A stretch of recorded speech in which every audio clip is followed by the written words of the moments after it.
À 60 années moins une, Olivier Mine a décidé de poser des mots sur ce que, pendant des décennies, il a choisi de taire. Pour comprendre l'importance de cette confession, il faut remonter le fil de son existence, explorer les racines de son parcours, analyser les zones d'ombre et de lumière qui ont façonné l'homme, le présentateur, mais surtout l'être humain fragile qui se cache derrière les caméras. Pendant près de 4 décennies, Mine a incarné l'élégance et la constance d'une télévision française en perpétuelle mutation. Toujours impeccable, toujours mesuré, il a donné au public l'image d'un homme sûr de lui, cultivé, parfois mystérieux. Pourtant, derrière ce masque médiatique se cachait une vérité intime qui, selon ses propres mots, le brûlait silencieusement de l'intérieur. Son silence ne relevait pas seulement d'une pudeur naturelle, mais aussi d'un poids hérité d'une époque où les confidences trop personnelles pouvaient être perçues comme des faiblesses ou des scandales. Olivier Mine, né à Ixelles, en Belgique, grandit entre 2 cultures, celle de la rigueur flamande et celle, plus souple, des racines françaises qui marqueront son avenir professionnel. Dès son plus jeune âge, il est fasciné par les histoires, les récits, les personnages plus grands que nature. Son imagination fertile le pousse à se réfugier dans les livres, puis plus tard dans les plateaux de télévision. Mais déjà, à l'adolescence, il ressent ce tiraillement entre ce qu'il vit intérieurement et ce qu'il donne à voir. Ce sentiment d'être en décalage avec le monde extérieur est l'un des moteurs de son parcours. Beaucoup de ses proches racontent qu'il cultivait un jardin secret, une sorte de sanctuaire intérieur où il déposait ses rêves, ses blessures et surtout un désir de vérité qu'il n'osait pas formuler à voix haute. Arrivé en France au début des années 1980, il s'impose rapidement comme une figure charismatique de la télévision publique. Animateur de jeux, présentateur de grands événements, il devient un visage familier pour des millions de téléspectateurs. Mais plus la lumière des projecteurs brillait, plus il ressentait la nécessité de garder certaines parts de lui-même dans l'ombre.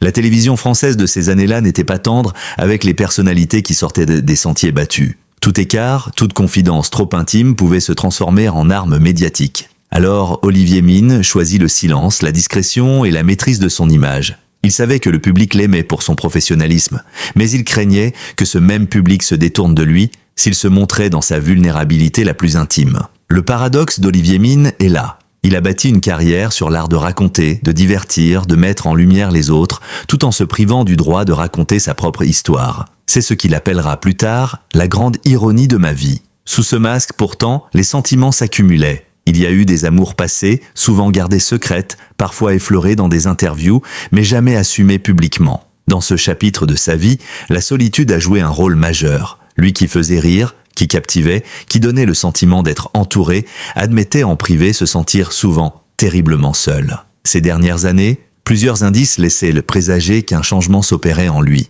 D'abord, son engagement plus marqué dans des causes liées à l'acceptation de soi et à la liberté d'aimer. Ensuite, quelques confidences distillées dans des ouvrages où il évoquait la fragilité de l'âme humaine et l'importance de la vérité personnelle. Mais le véritable déclic semble avoir été lié à une réflexion intime sur le temps qui passe. À 59 ans, je me suis dit que je n'avais plus envie de perdre une seule minute à cacher ce qui, au fond, est la chose la plus belle que j'ai vécue. Aimer, confiera-t-il. La révélation d'Olivier Mine ne se fait pas dans le tumulte d'un plateau télé, ni dans les colonnes d'un magazine à scandale. Elle s'opère dans une interview sobre, presque minimaliste, où chaque mot est pesé. L'homme, enfin, se dépouille du masque et accepte de dire « Il a connu l'amour véritable, un amour qui a transformé sa vie, et cet amour, il ne veut plus le réduire au silence. » Ses yeux brillent lorsqu'il évoque cette rencontre, cette personne qui l'a soutenu dans ses moments de doute et qui a redonné un sens à ses silences. Pour lui, briser le silence n'est pas seulement une confession, c'est une libération. Cette déclaration, qui aurait pu rester un simple détail dans la vie d'un homme public, prend une dimension presque symbolique. Car à travers lui, c'est toute une génération de téléspectateurs qui se retrouvent confrontés à une vérité.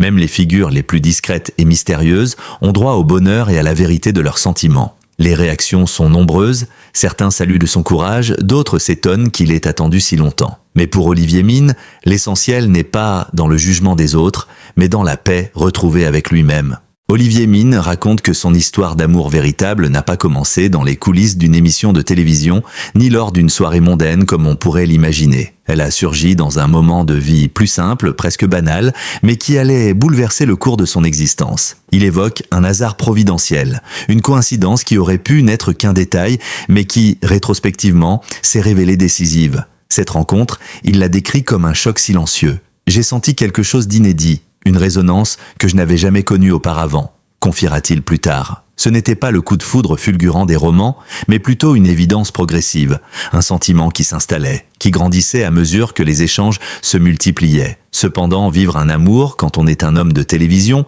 n'a jamais été simple. La notoriété entraîne avec elle un cortège de rumeurs, de spéculations et parfois d'indiscrétions qui blessent. Olivier Mine a dû apprendre à protéger cette relation, à ériger des murs invisibles entre sa vie publique et son intimité. Il raconte avoir longtemps vécu avec la peur que la presse people ne défigure son histoire. Chaque sortie, chaque geste pouvait être interprété, amplifié, déformé. Alors, il a choisi la discrétion. Une discrétion qui, parfois, pesait lourdement sur le couple, mais qui leur a aussi permis de préserver la sincérité de leur lien. Contrairement aux passions éphémères qu'on prête souvent aux célébrités, Olivier insiste sur le fait que cette relation s'est construite dans le temps. Elle a connu des épreuves, des doutes, des moments d'éloignement, mais elle a surtout résisté à l'usure. C'est ce qu'il appelle la victoire de la tendresse sur l'orgueil. À travers ses confidences, il décrit un amour fait de patience, d'écoute et de respect mutuel. Loin des clichés romantiques, il met en avant la beauté des gestes simples.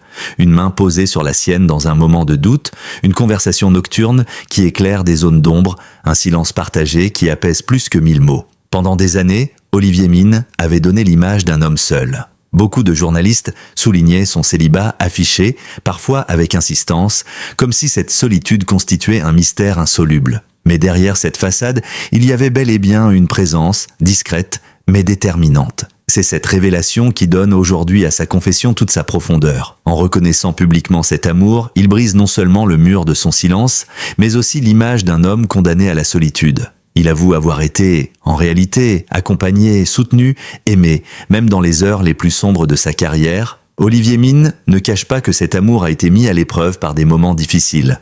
La maladie d'abord, qui a frappé son compagnon de route. Les mois d'incertitude, les traitements, l'angoisse de perdre l'autre ont resserré leurs liens et forgé une complicité indestructible. C'est dans ces instants que j'ai compris que l'amour véritable n'est pas seulement fait de rires et de projets, mais aussi de courage face à l'adversité, dira-t-il. Il y eut aussi le doute, le poids des contraintes professionnelles, la fatigue des tournages, les absences prolongées. Mais chaque obstacle est devenu une pierre ajoutée à l'édifice de leur histoire. Pourquoi avoir attendu 59 ans pour avouer cette vérité ? La réponse est complexe. Il y a d'abord cette pudeur presque viscérale, ce refus de transformer son intimité en spectacle. Mais il y a aussi le poids d'une époque où certaines confessions pouvaient te fermer des portes, ruiner des carrières, susciter des moqueries ou des discriminations. J'ai grandi avec l'idée que certaines vérités devaient rester cachées pour survivre, confesse-t-il. Mais aujourd'hui, il revendique le droit de dire haut et fort ce qu'il est et ce qu'il ressent. Son âge, l'expérience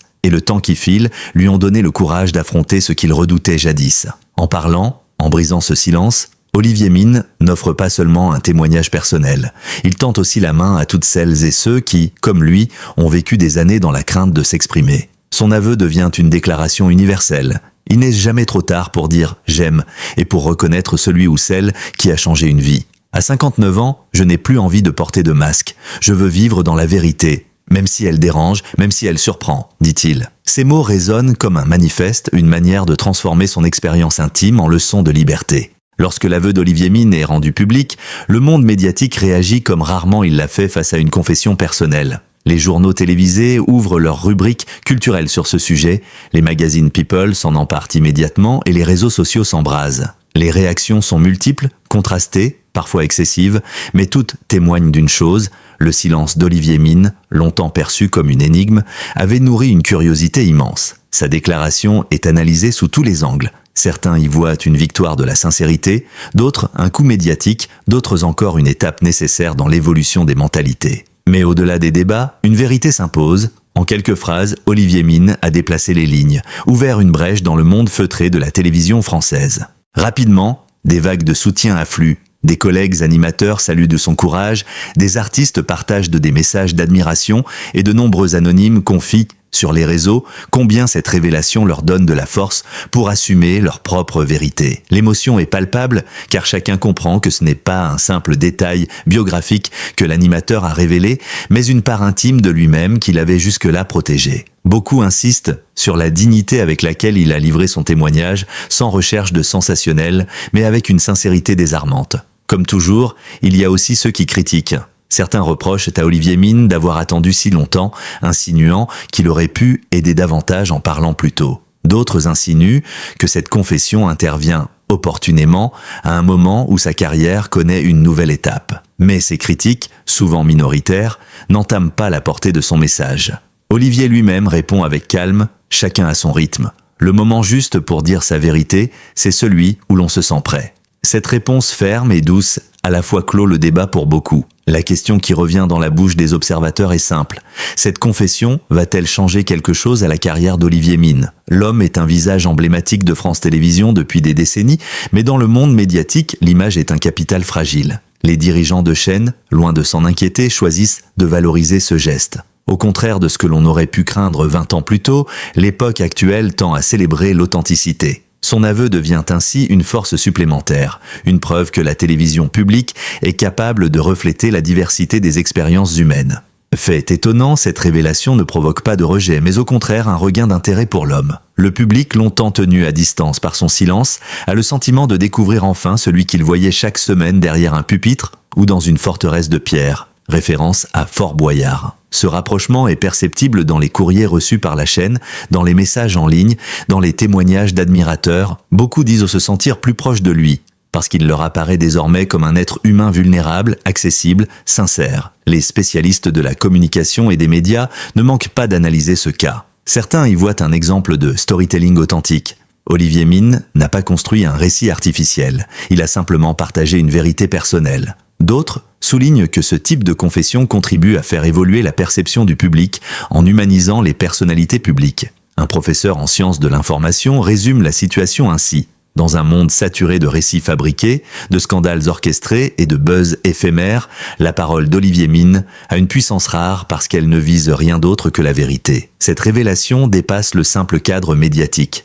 Elle entre en résonance avec des milliers de personnes qui, elles aussi, ont choisi de garder le silence sur leurs amours par peur du jugement ou des conséquences. Les associations de défense des droits LGBT, entre autres, saluent un geste symbolique qui peut inspirer d'autres à s'accepter. Certains témoignages circulent. Des jeunes confient avoir trouvé du courage dans cet aveu, des personnes plus âgées se disent émues de voir un homme de 59 ans assumer ce qu'elles-mêmes n'ont jamais osé dire. Ainsi, l'histoire d'Olivier Mine devient plus qu'une confession intime.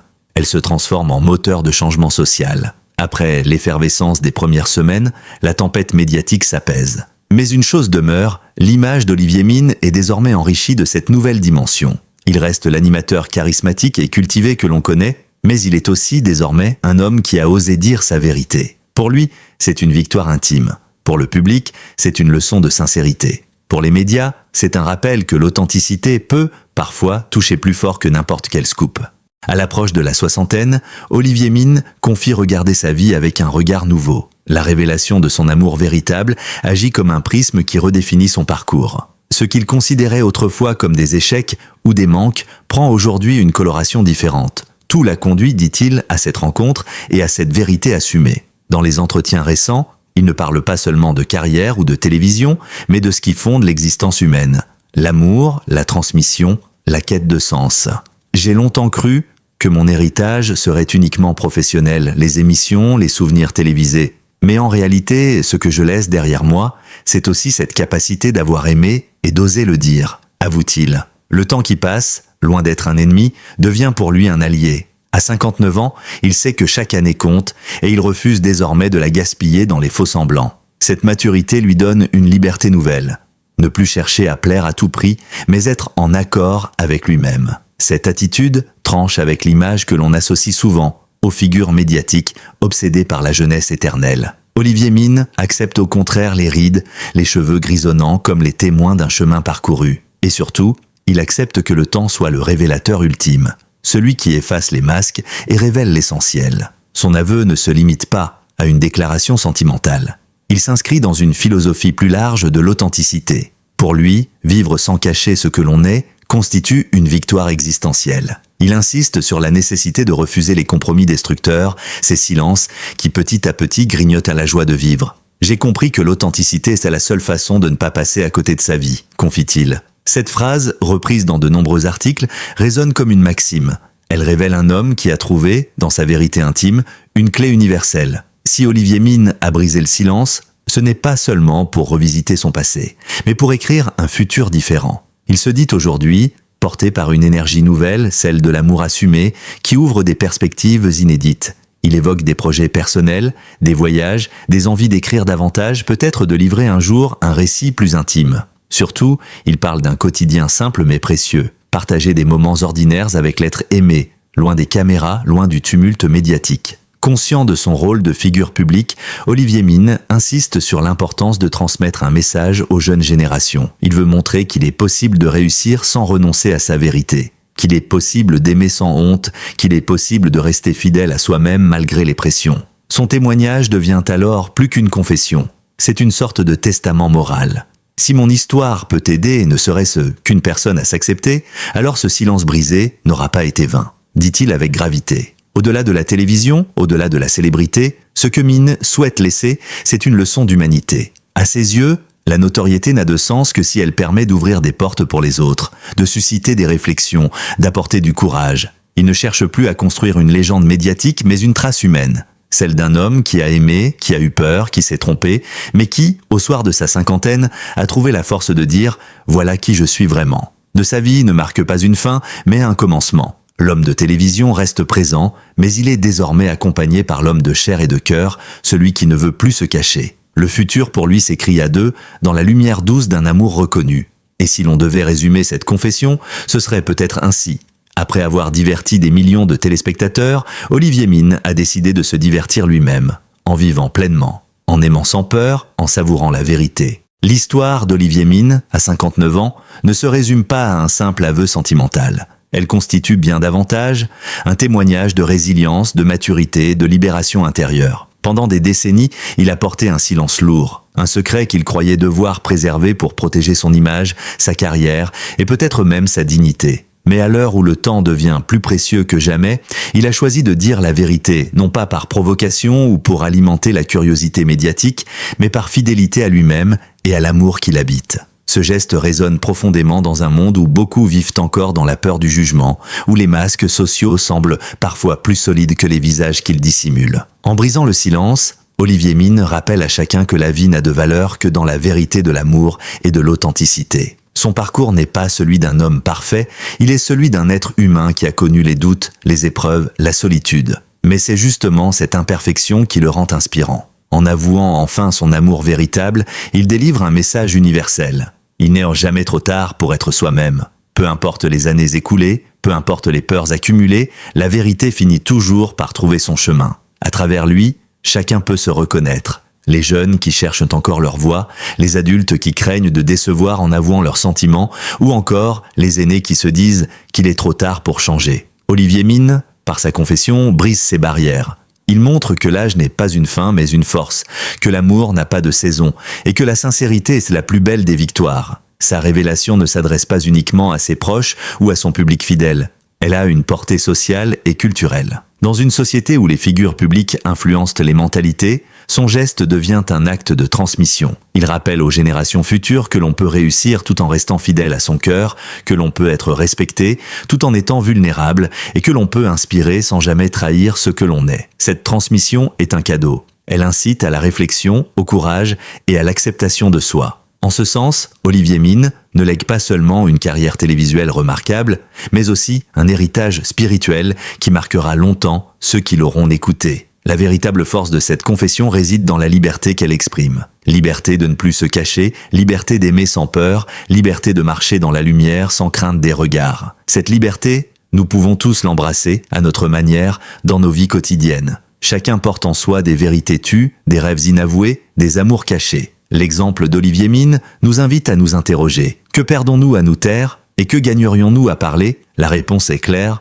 nous gagnons la paix intérieure, la cohérence avec nous-mêmes et la joie d'une vie vécue pleinement. Si cette histoire vous a touché, si elle a éveillé en vous une réflexion sur l'amour, le temps ou le courage de dire « je suis », alors elle a atteint son but. Mais ce récit ne s'arrête pas ici. D'autres histoires, d'autres parcours, d'autres vérités méritent d'être racontées, partagées et analysées. C'est pourquoi nous vous invitons à rester avec nous, à continuer cette aventure humaine et journalistique. Chaque semaine, nous vous proposons des récits bouleversants, des révélations inédites, des analyses profondes sur la vie des personnalités que vous connaissez, mais aussi sur les histoires universelles qui nous rapprochent de tous. En vous abonnant à notre chaîne, vous ne suivez pas seulement une actualité. Vous rejoignez une communauté de lecteurs et de spectateurs passionnés, avides de comprendre, de ressentir et de partager. Vous permettez aussi à ces récits de continuer à exister, à toucher d'autres cœurs, à inspirer d'autres vies. Alors, n'attendez plus, abonnez-vous dès maintenant à notre chaîne. Cliquez sur le bouton d'abonnement. Activez la cloche de notification pour ne manquer aucun nouvel article ou vidéo. Partagez ce contenu avec vos proches pour que ce message de courage et d'amour touche un maximum de personnes. Chaque abonnement est un signe de soutien, chaque partage est un pas vers une société plus ouverte, chaque commentaire est une voix qui enrichit le débat. Ensemble, nous pouvons créer un espace où la vérité et l'émotion trouvent toujours leur place.